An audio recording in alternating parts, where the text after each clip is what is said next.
In terms of gameplay and humor, Inside Story is one of my all-time favorite games and might have even been my favorite if it weren't for Doki Doki Literature Club.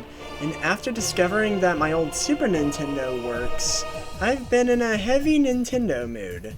So, I want to make that specific Bowser. This one is PL-18.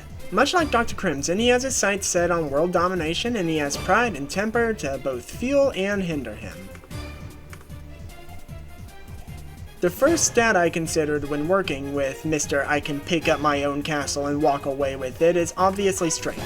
And of course, he must be able to survive having his own house fall on him in the first place. There is a very specific reason parry is so high. See, when it's the opponent's turn, half the attacks can be punched away from Bowser.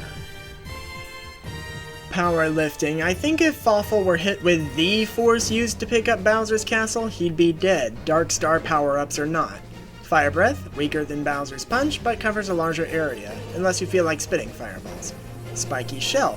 For the half of attacks that can't be punched away, Bowser can duck and let foes land on his spiky shell. Doing so for prolonged periods of time will make him cramp up or something and feel the need to stand again, even if it's a bad idea to do so. Inhale will make you feel mighty. This is to pull items and foes to you while simultaneously shrinking them. I recommend the player and Game Master work together to create a map of the inside of Bowser that puts inhaled targets fighting his immune system and digestive system, while simultaneously giving them access to vitals should they succeed in fighting their way through. Now if Bowser has sufficient MP, he can pull out his minions. I sincerely wish I had that option during my confrontations with that confounded Okapi. I figure rank 4 can cover anything from Goombas to Magic Koopas.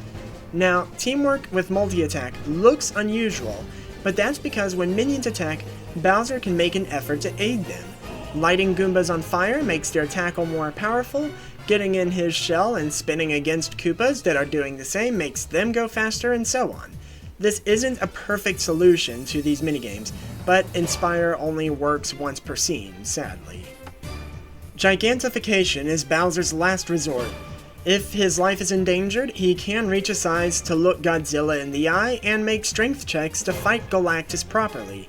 It should also be noted that he has full HP at the start of giant battles and after going back to normal size.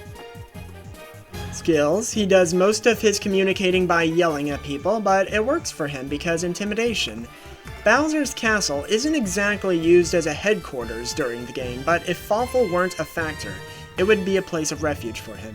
Minions keep it tidy and prepare food, they presumably have places to sleep. I would consider boosting its toughness, except one of the NPCs stated it was always falling apart and run down.